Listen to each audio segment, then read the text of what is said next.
या पुस्तकाचे लेखक उमाटे सर,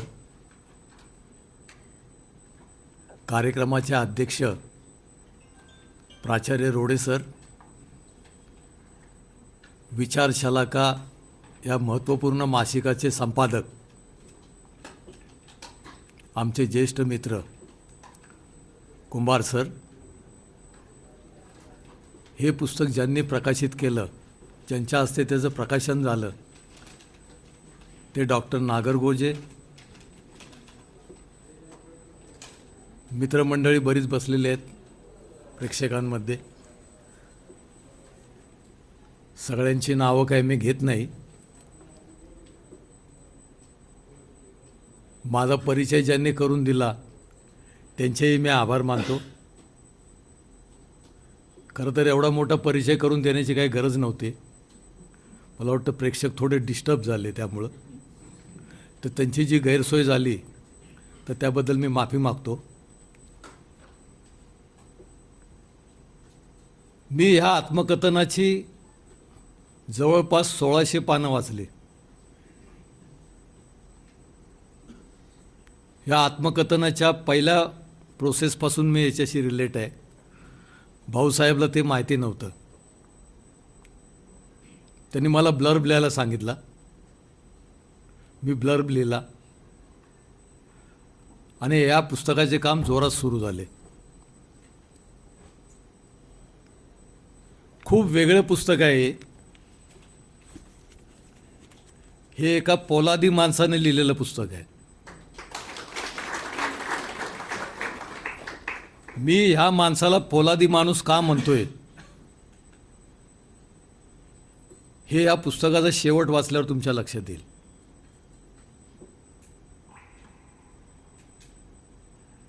हे पुस्तक ज्या पद्धतीने वाचलं जाईल, खूप वेगळ्या वेगळ्या पद्धतीने वाचलं जाईल. म्हणजे काही लोकांना काही गोष्टी आवडतील, काही लोकांना काही गोष्टी आवडतील, काही लोकांना काहीच आवडणार नाही, अशा पण शक्यता आहेत. पण हे अतिशय अलीकडच्या काळातलं एक महत्त्वाचं पुस्तक आहे असं मला वाटते. मी माझा ब्लर्ब लिहिताना असं सांगितलं की हे पुस्तक वर्गीकरण उडवून लावणार आहे. There is a no classification. म्हणजे काय?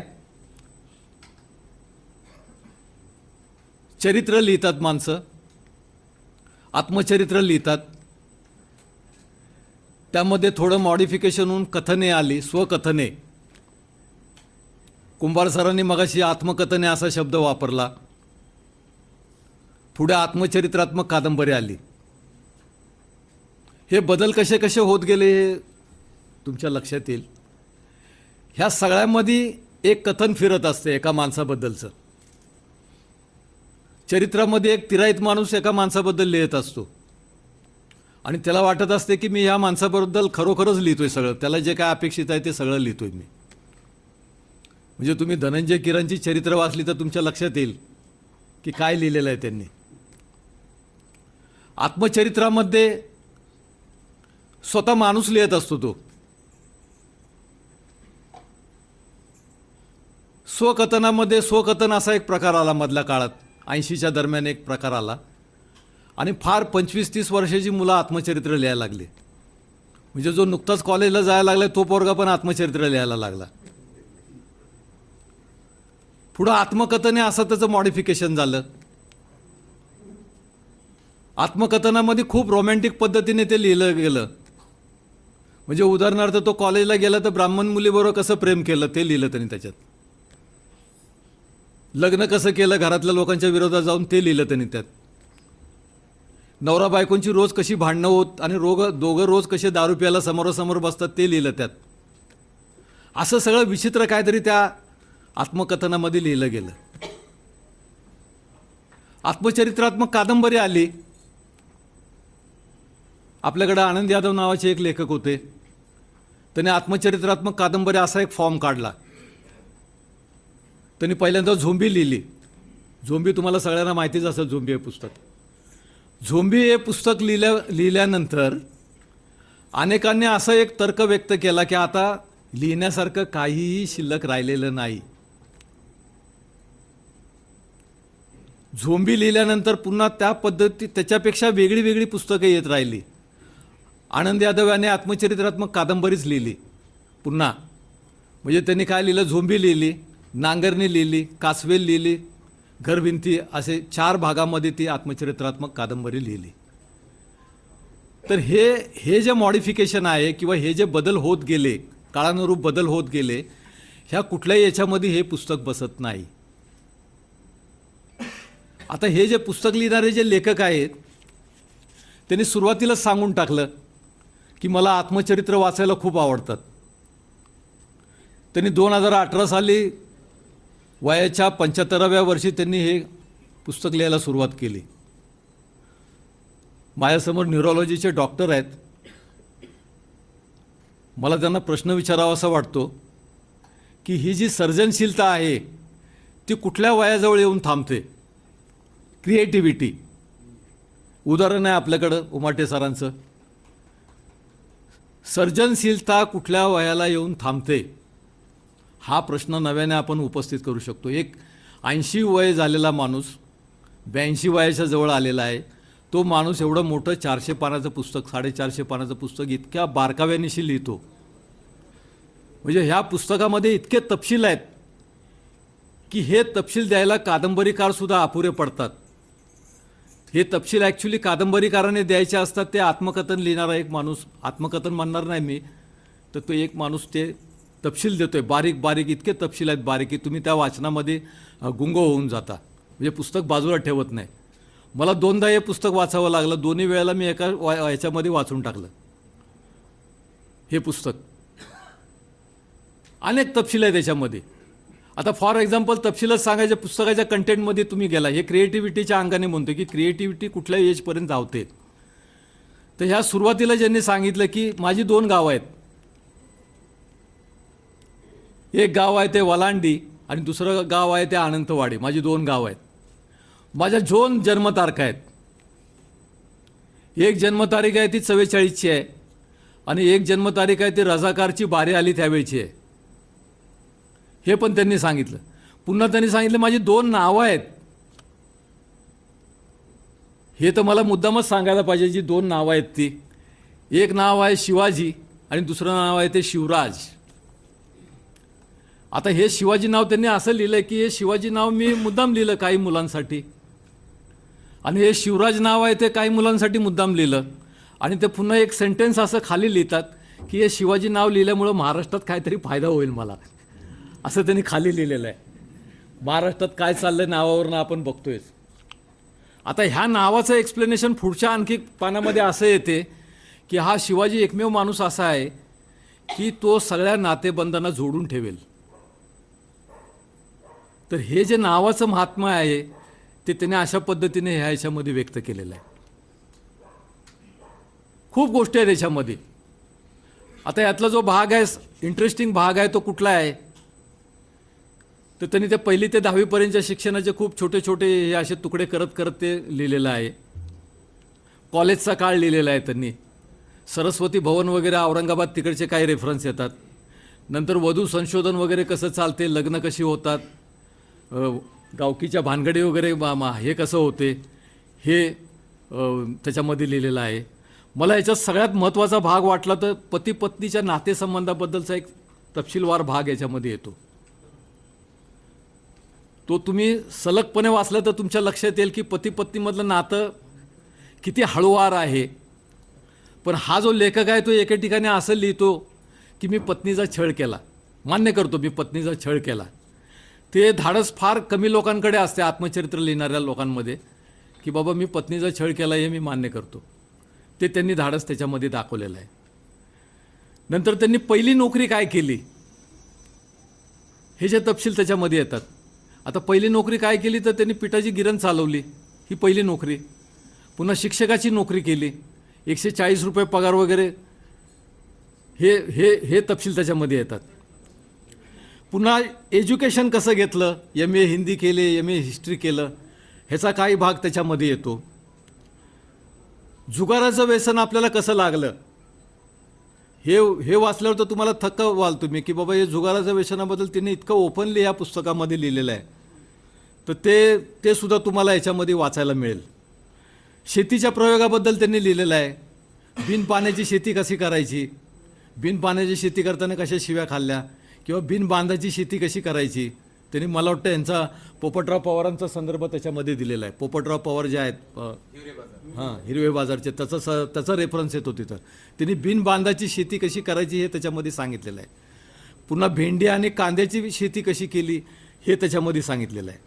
नंतर कॅन्सर हॉस्पिटलचं त्यांनी रेफरन्स आलेलं आहे. मुलांच्या शिक्षणाबद्दलचं आलेलं आहे. हे इतके तपशील विचित्रपणे ह्या सगळ्या याच्यामध्ये येतात की तुम्ही याच्यातलं काय वाचायचं आणि काय सोडून द्यायचं ह्याच्यामध्ये गांगरून जाता. म्हणून मी तुम्हाला सुरुवातीला सांगितलं की हे जे पुस्तक आहे ते नुसत्या आठवणी सांगत नाही, तर ह्या आठवणीबरोबर त्या ज्या भावना आहेत त्या भावनासुद्धा तुमच्याबरोबर पोचवण्यासाठी प्रयत्न करते. म्हणून मी डॉक्टरांना मगाशी म्हटलं की ही जी क्रिएटिव्हिटी, अशा पद्धतीची जी बारीक क्रिएटिव्हिटी येते ती वयाच्या 70 नंतर येऊ शकते का हा प्रश्न. कारण एखाद्या लेखकाची क्रिएटिव्हिटी संपली की तो हिंसक होतो. एखादा लेखक त्याचं लेखन थांबलं की आमच्या भागातले एक लेखक होते, आमच्या भागातले ते लेखक होते आणि त्यांची क्रिएटिव्हिटी संपली. तर ते क्रिएटिव्हिटी संपल्यानंतर ते काय करायचे, दर रविवारी बँकेजवळ जायचे आणि बँक का उघडत नाहीत म्हणून मोठी मोठी दगडं त्या बँकेच्या ह्याच्यावर टाकायचे. क्रिएटिव्हिटी संपल्यानंतर लेखक किती हिंसक होतो त्याचं बेस्ट एक्झाम्पल तो लेखक आहे. त्या लेखकावर मी स्वतः पुस्तक लिहिलेलं आहे. त्या लेखकाचं नाव आहे चारुता सागर. त्या लेखकावर मी पुस्तक लिहिलं की क्रिएटिव्हिटी संपल्यानंतर एखादा लेखक किती हिंसक होतो. तर आपल्याकडे हे असं उदाहरण आहे की ह्यांची क्रिएटिव्हिटी संपलेली नाही. त्यांना कॅन्सर झालेला आहे, त्यांना ऐकायला येत नाही, त्यांची स्मरणशक्ती कमी झाले असं वाटते. पण मला वाटत नाही की हे पुस्तक वाचल्यानंतर त्यांची स्मरणशक्ती कमी झाल्या असं मला वाटत नाही. उलट त्यांच्या स्मरणशक्तीला एक अशी दुःखद धार आलेली आहे. म्हणजे आता आपला काळ जवळ आलेला आहे आणि काळ जवळ आल्यानंतर माणसाच्या स्मरणशक्तीला एक धार येते. तर ती एक धार अशी ही त्या सगळ्या त्यांच्या त्या विवेचनामध्ये किंवा या आत्मकथनामध्ये आपल्याला दिसते.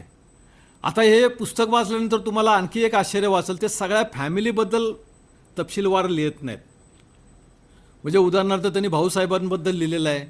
त्यांचा जो मुलगा आहे बाबासाहेब त्याच्याबद्दल त्रोटक कुठंतरी उल्लेख आलेला आहे. वडिलांबद्दल उल्लेख आलेले आहेत, आजोबाबद्दल उल्लेख आलेले आहेत. आता आजोबांवर त्यांचा जो पहिला हल्ला झाला त्या हल्ल्याचा जो तपशील त्यांनी सुरुवातीला दिलेला आहे तो वाचाल तर तुम्ही म्हणाल हा भाऊपाध्याच्या कादंबरीतला भाग आहे की काय. म्हणजे इतकं ओपनली त्यांनी लिहिलेलं आहे. आणि तो कोणतरी फुलारी मामा नावाचा माणूस आहे. तो फुलारी मामा नावाचा माणूस तो हल्ला करतो. म्हणजे तो भाग तुम्ही वाचला सुरुवातीलाच आहे, पहिल्या 10 पानातच आहे. तुम्ही म्हणाल अरे हा भाऊपाध्याच्या कादंबरीतला भाग आहे. इतकं त्यांनी ते स्पष्ट लिहिलेलं आहे. पुढं वडिलांचा मृत्यू आहे, आईचा मृत्यू आहे, अशा पत्नीचा मृत्यू आहे, हे तपशील येतात. पण जी मुलांबद्दलचे जे तपशील आहेत ते इतक्या हळूवार आहेत. भाऊसाहेबांचं जे त्यांना वाटतं की भाऊसाहेब हा जो माझा मुलगा आहे तो लेखक व्हावा, त्यामुळं भाऊसाहेबांच्या लेखनाचे तपशील काही त्या आत्मकथनामध्ये येतात. सद्दाम हुसेनचा उदयास्ताने असा एक भाग आलेला आहे, एक कविता आलेली आहे, त्यांनी काही लिहिलेले लेख आलेले आहेत. तुम्हाला सगळ्यात आश्चर्य वाटेल की त्यांच्या मुलीचा एक रेफरन्स सारखा आहे. तो सुषमा नावाची मुलगी आहे, मला वाटतं इथं आहेत का उपस्थित मला काही माहिती नाही. हां, तर ते सुषमा नावाच्या त्यांच्या मुलीचा रेफरन्स येतो. तो सुद्धा तुम्हाला अगदी पिळवटून टाकणार आहे. म्हणजे ह्या पुस्तकाचा जो शेवट त्यांनी केलेला आहे तर त्या मुलीवर आपला शेवट केलेला आहे. आणि त्यांनी ती तुलना केलेली आहे. ती कुणाबरोबर केलेली आहे तर वल्लभभाई पटेल यांची मुलगी मनीबेन आणि वल्लभभाई पटेल यांच्यामध्ये जे नातं होतं ते नातं सुषमा आणि माझ्यामध्ये आहे असं त्यांनी तिथं दिलेलं आहे. म्हणजे ह्या पुस्तकाचा जो शेवट आहे तो फार इंटरेस्टिंग आहे. आणि फार म्हणजे तुम्ही त्यांना फेमिनिस्ट म्हणाल. म्हणजे हे जे उमाटे सर आहेत तुम्ही म्हणाल हे फेमिनिस्ट आहेत. आता मी असं का म्हणतोय ते फेमिनिस्ट आहेत तर त्याने आतल्या पानावर एके ठिकाणी असं लिहिलेलं आहे की माझ्यावर पहिला हक्क आहे तो माझ्या नातीचा आहे. ते काय म्हणतात, माझ्यावर जो पहिला हक्क आहे तो माझ्या नातीचा आहे आणि नातू आहे त्याचा दुसरा हक्क आहे. याचा अर्थ असा निघतो की ते फेमिनिस्ट आहेत. आता ह्याच्यात काही प्रकरणं अशी आहेत, उदाहरणार्थ ह्याच्यामध्ये एक LICचं प्रकरण आहे. हां, हे LICचं प्रकरण फार प्रदीर्घ तपशिलामध्ये त्यांनी लिहिलेलं आहे. म्हणजे तेवढीच पानं काढून जर एखाद्या माणसाने LICच्या विरोधात लढा उभा केला तर तो त्यात सक्सेस होऊ शकतो. इतके बारीक तपशील त्याच्यामध्ये आलेले आहेत. तर हा सुद्धा त्यातला एक महत्त्वाचा भाग आहे. आता त्यांनी प्रेरणास्तोत्र म्हणून काही लोकांची नावं दिलेली आहेत त्याच्यामध्ये. माझे प्रेरणास्तोत्र कोण आहेत तर त्यातले जी 3 माणसाची नावं सांगितली त्यात एक स्टीफन हॉकिंग्स आहेत. आता ही जी तिन्ही माणसाचे जे त्यांनी रेफरन्स दिलेले आहेत ते तिन्ही माणसं विकलांग आहेत. म्हणजे त्यातला एक माणूस खुर्चीवर बसून ऑपरेशन करतो, एक मग आता प्रेरणास्तोत्र आपले काय असावेत याचासुद्धा विचार त्यांनी फार बारीकपणे केलेला आहे असं मला वाटते. आता समाजकार्याचा सुद्धा भाग याच्यामध्ये आलेला आहे. आता हे समाजकार्य काय तर वया पेन मुलांना वाटणे किंवा मतदारांना लिहिलेले पत्र आहेत वगैरे अशा अनेक गोष्टी आहेत. वेगवेगळ्या पद्धतीने अशा विखुरलेल्या अनेक गोष्टी या 400-450 पानामध्ये आहेत. आता हा भाग तर तुम्ही बाजूला केला, हा फॅमिली, शिक्षण, लग्न, कुटुंब, घरातले मृत्यू, हे तुम्हाला वाटेल हे काय कॉमन गोष्टी आहेत, हे कोण पण आत्मकथनामध्ये लिहितं. पण याच्यामध्ये जे काही राजकीय भागसुद्धा आलेला आहे. हा राजकीय भाग काय आलेला आहे तर नायर डोळे सरांचा रेफरन्स आलेला आहे याच्यामध्ये. आता हा नायर डोळे सरांचा रेफरन्स काय आहे तर कुंकू आणि नवऱ्याचा संबंध काय आहे हे जे त्या काळात जी चर्चा चालू झाली होती नायर डोळे सरांनी चालू केलेली, म्हणजे उदगीर वगैरे हा जो भाग आहे, म्हणजे ह्या कथनामध्ये इतके रस्ते आहेत, इतकी शहरं आहेत, इतकी घरांची तपशील आहेत, सगळं तुम्हाला जुना काळ म्हणजे स्वातंत्र्यपूर्व काळ आठवेल, नंतरचा काळ आठवेल, इतके तपशील त्याच्यामध्ये. उदगीरचे बरेच रेफरन्स असे आहेत की तुम्हाला जुनं उदगीर आठवेल, नवीन उदगीर आठवेल आणि तुम्ही त्याची कम्पॅरिझन कराल.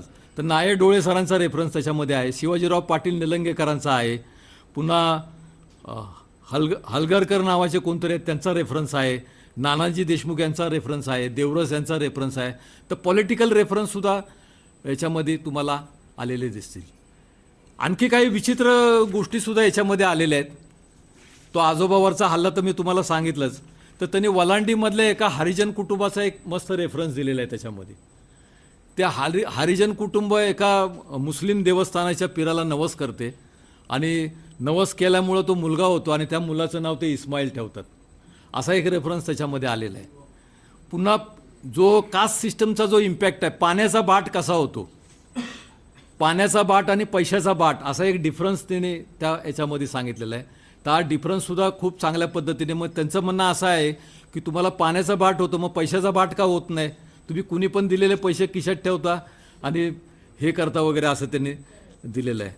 तर त्यांचं म्हणणं पुढं ह्या जातीयवादाबद्दल त्यांनी एक असं कॉमेंट्स केलेलं आहे की करोनापेक्षाही हा जातीयवाद भयानक आहे.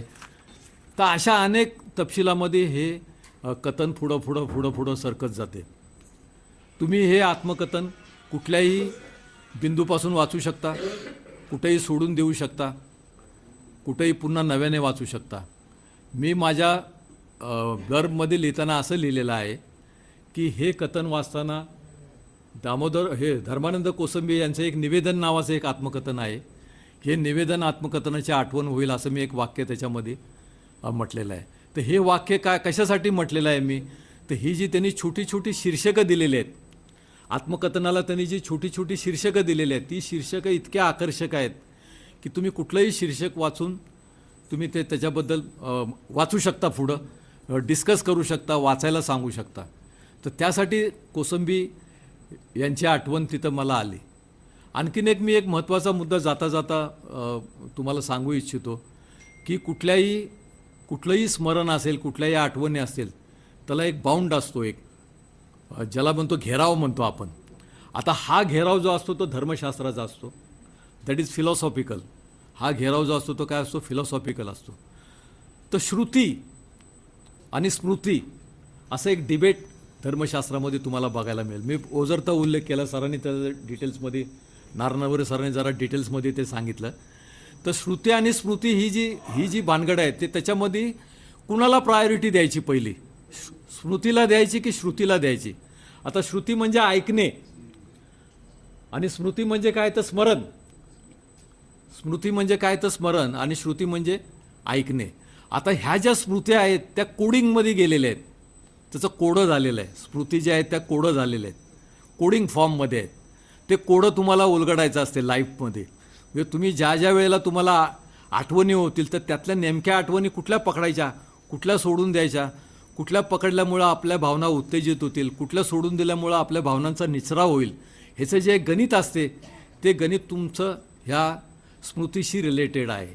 आणि श्रुती म्हणजे काय, तर तुम्हाला ऐकायचं असते कुणाचं तरी. कुणाचं ऐकायचं असते, ते जे धर्मग्रंथ आहेत किंवा त्यानुसार येणाऱ्या पूजा अर्चा आहेत, अनेक गोष्टी आहेत, तर त्या तुम्हाला. तर श्रुत्या आणि स्मृती ह्या दोन्ही गोष्टींचं जे बाउंडिंग आहे किंवा जे काही हे आहे त्याच्यामध्ये डिफरन्स आहे, हा डिफरन्स ह्या लेखकाने कुठंही स्वीकारलेला नाही. त्याबद्दल मी त्यांचे अभिनंदन करतो की कुठल्या स्मृती सांगितल्या पाहिजेत, कुठल्या स्मृती सांगितल्या नाही पाहिजेत, किंवा काय ऐकलं पाहिजे आणि कुणाचं ऐकलं पाहिजे, ह्याचंही कुठलंही तारतम्य किंवा कुठलंही काय त्यांनी एक फ्रीडम स्वीकारलेलं आहे. लिहिताना लेखक जे फ्रीडम स्वीकारतो ते फ्रीडम त्यांनी स्वीकारलेलं आहे. आणि हे फ्रीडम इतक्या निष्ठुरपणे एकाच वेळेला निष्ठुरपणे स्वीकारलेलं आहे आणि दुसऱ्या बाजूला ते इतक्या हळुवारपणे स्वीकारलेलं आहे की जो वाचक आहे तो वाचक ह्या दोन्ही चक्रामध्ये अडकवून ह्या ज्या सगळ्या आठवणी आहेत त्या सगळ्या सांगताना त्या ह्याच्यामध्ये फिरत राहतो. आता या पुस्तकाचं जे शीर्षक दिलेलं आहे त्या आठवणी 3 पिढ्यांच्या असं शीर्षक दिलेलं आहे. तर माझं म्हणणं आहे ते 3 पिढ्यांच्या आठवणी सांगत नाहीत, तर ते 5 पिढ्यांच्या आठवणी सांगतात. एखादा माणूस 5 पिढ्यांच्या जर आठवणी सांगत असेल तर तो किती मी नशीब बिसीब ही गोष्ट मानत नाही, पण तो किती नशीबवान असेल ह्याची मला कल्पना करवत नाही. आणि ते सगळं हे उमाटे सरांच्या पुस्तकामध्ये तुम्हाला दिसून येईल. हे पुस्तक सगळ्यांनी विकत घेऊन वाचावं. हे एका बैठकीत वाचण्यासारखं पुस्तक नाही. तो तुम्ही एखादं पुस्तक आपलं आवडतं पुस्तक असं ठेवून तुम्ही पुन्हा पुन्हा वाचत राहता, त्या पद्धतीने तुम्हाला हे पुस्तक वाचावं लागेल. आणि तुम्हाला त्याच्यापासून काही स्फूर्ती मिळाली ती तितकीच महत्त्वाची आहे असं मला वाटते. मी जास्त काही ज्या पद्धतीने हा कार्यक्रम म्हणजे एक कौटुंबिक कार्यक्रम होता, ह्या कौटुंबिक कार्यक्रमातनं बाहेर काढण्याचं काम म्हणजे एखादा कौटुंबिक कार्यक्रम असला तर त्याला जोडून अकॅडमिक कार्यक्रम तुम्ही जर लावला तर एक निरसपणा येतो कार्यक्रमाला. तर हा निरसपणा घालवण्याचं थोडंफार काम मी केलं आहे असं मला वाटते. ह्या पुस्तकाकडे कसे बघावे, हे पुस्तक कसे वाचावे ह्यातला तपशील मी तुम्हाला सांगितला. हे पुस्तक वाचल्यानंतर तुम्ही आणखी वेगळ्या पद्धतीने हाच तपशील दुसऱ्या माणसाला सांगाल, तो दुसरा माणूस तिसऱ्या माणसाला सांगेल आणि ह्या पुस्तकाची माउथ पब्लिसिटी होईल आणि हे पुस्तक तुमच्याकडे सगळ्यांकडे येईल अशी मी इथं हमी देतो या निमित्ताने. आणि मला इथं बोलण्याची संधी दिली, विस्तृतपणे बोलण्याची संधी दिली, मांडणी करण्याची संधी दिली. मी इथं अकॅडमिक बाजू थोडी कमी केली. अकॅडमिक सांगून मला काय इथं बरेच आमचे जाधव सर इथं बसलेले आहेत, म्हणजे अकॅडमिक गोष्टीत मी काय फार पडलो नाही आणि ती मला वाटते की फार गरज नाही अकॅडमिक गोष्टीत. हे जे आपण ज्या पद्धतीने फोककडे येतो, फोक म्हणजे जे लोकसंगीत वगैरे असते त्या लोकसंगीताकडे ज्या पद्धतीने आपण ऐकतो आणि त्याच्यातून पुन्हा एखादं नवीन गाणं तयार होते, त्या पद्धतीने ह्या पुस्तकाचं तुम्हाला वर्णन करता येईल की एक फोक आहे, हे फोक संगीत आहे. ह्या फोक संगीतातून तुम्ही तुमचं गाणंसुद्धा तयार करू शकता आणि ते गाणं सर्क्युलेट म्हणजे एखाद्या बाईला खेडेगावातल्या विचारलं की बाबा तुला लता मंगेशकरची किती गाणी पाठ आहेत, तर ती म्हणून मला काय लता मंगेशकरचं कुठलं गाणं पाठ नाही. पण तिला जर विचारलं रोशन सातारकरची किती गाणी पाठ आहेत, तर ती कुठली तरी 2 गाणी तरी सहज म्हणून दाखवेल की गाणे ना ह्याला नांदायला नांदायला नांदायला वगैरे अशी जी गाणी आहेत त्या काळातली फोक, अशा पद्धतीने हे पुस्तक आहे. तर एक फोक संगीताचा भाग, ह्याच्यातले जे रिदम आहेत ते रिदम ज्या पद्धतीने तुम्हाला छेडत राहतात आणि छेडल्यानंतर तुम्ही ज्या पद्धतीने ह्या पुस्तकामध्ये जास्त आत जात राहता, अशी एक हातोटी ह्या लेखकाने स्वीकारलेली आहे. आणि अशा पद्धतीचं लेखन केल्याबद्दल, एक नवीन पुस्तक चांगलं दिल्याबद्दल मी उमाटे सरांचं आभार मानतो. एक वाचक म्हणून पण आभार मानतो आणि एक क्रिएटिव्ह रायटर म्हणून पण आभार मानतो की पुढच्या काळामध्ये अशा पद्धतीची आत्मकथनं जर लिहिली गेली, म्हणजे आता हे आत्मकथन लिहिल्यामुळं हा जो उदगीर परिसर आहे, म्हणजे नांदेडचं एक टोक आहे उदगीर, नाये डोळेसारखे लोक त्या टोकाला गेले, तिथं सगळं घडवलं कायापालट. ह्या भागातला तपशील येत नाही. म्हणजे उद्या तुम्ही विचारलं की बाबा चंद्रपूरमधल्या माणसाचा, मला चंद्रपूरमध्ये कसा पाऊस पडतो, तिथला माणूस काय खातो, तिथला माणूस कुठले कपडे घालतो, तो बोलतो कसा, हे कुठं आहे मराठी साहित्यामध्ये? नाही. गडचिरोलीमधला माणूस काय करतो, काय नाही. त्या पद्धतीने ह्या पुस्तकामधले जे तपशील आलेले आहेत ते भूप्रदेशीय तपशील पण आहेत, बाकीचे भौगोलिक तपशील पण आहेत, सगळे माणसाचे खाण्याचे हे आहेत, सगळे याच्यामध्ये आहे. आणि तुम्ही ज्या पद्धतीने या पुस्तकाचं वाचन कराल त्या पद्धतीने तुम्ही या पुस्तकाचा आस्वाद घ्याल असं मला वाटते. मला इथं बोलण्याची संधी दिली, प्रदीर्घ मांडणी करण्याची संधी दिली, मी त्याबद्दल संयोजकाचे आभार मानतो. त्यांना पुढच्या याच्यासाठी शुभेच्छा देतो. ह्या पुस्तकावर कॅन्सरचं कुठलंही सावट त्यांनी पडू दिलेलं नाही, हे पण एक मोठं धाडस आहे त्यांचं. त्याबद्दल पण मी त्यांचा आभार मानतो. कारण एक आजारी माणूस ज्या पद्धतीने डिप्रेशनमध्ये येऊन पुस्तक लिहितो तसं हे पुस्तक लिहिलेलं नाही. हा सुद्धा या पुस्तकाचा एक प्लस पॉईंट आहे. तर ते डिप्रेशन बाजूला ठेवून त्यांनी हे पुस्तक लिहिलेलं आहे. यातून एक आपल्याला इन्करेजमेंट मिळते आणि ती इन्करेजमेंट कशी कॅश करायची हे प्रत्येक वाचक ठरवेल असं मला वाटते. तर मी पुन्हा एकदा सगळ्यांचे आभार मानतो. तुम्ही माझं भाषण सगळ्यांनी शांतपणे ऐकलं त्याबद्दल पण आपले आभार मानतो आणि मी थांबतो.